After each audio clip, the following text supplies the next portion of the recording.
Başqa bir qıssa, İmam Albani rahimehullah, Allah rəhmət etsin şeyxə. Bilirsiniz, İmam Albani ömrünün axır vaxtlarını İordaniyaya küsmüşdü, orada yaşayırdı. Və orada da evlər, binalar 4 mərtəbəli, 5 mərtəbəli olur. Su da orada həftədə 2 dəfə gəlir.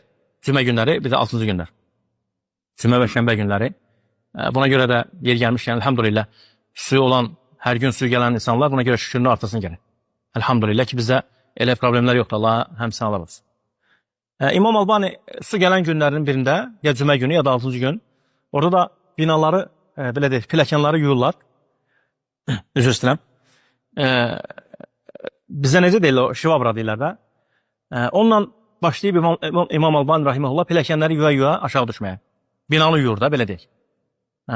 Yoldaşı çıxır, görür ki, şilanka açıb və yaxud suyla vedran tökür. Ne edir? Pilləkənləri yuyur kişi. Yoldaşı deyir ki, kişi deyir, sən deyir, ayıbdır deyir, sən cəmaat tanıyır deyir, sən alim adamsan ya. Qonum qorşan bilir ki, sən kimsən? Kes çəri, sən eləmə, mən özüm eləyəcəm, ver mənə şivabranı, özüm eləyəcəm. Cəmaat nə deyər? Bizdə də var da belə deyim, elə deyil mi? Cəmaat nə deyər? İmam Albani bilsin nə deyir?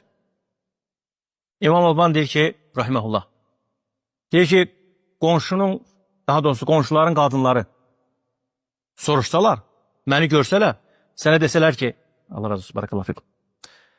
Sənə desələr ki, sən nə cür oldu ki, icazə verdin yoldaşın pilləkənləri yumağa? Sən də onlara de ki, sizcə İmam Albani nə deyib? Sən də onlara de ki, Muhammed sallallahu aleyhi ve sellem yoldaşlarına kömək eləyirdi. Bu qədər. Elə mənim yoldaşım da ona görə mən kömək eləyirdim. İndi düşünün, Peyğəmbər sallallahu aleyhi ve sellem neçə hədislər var? Ev işlərində yoldaşlarına kömək eləyirdi, elə deyil mi?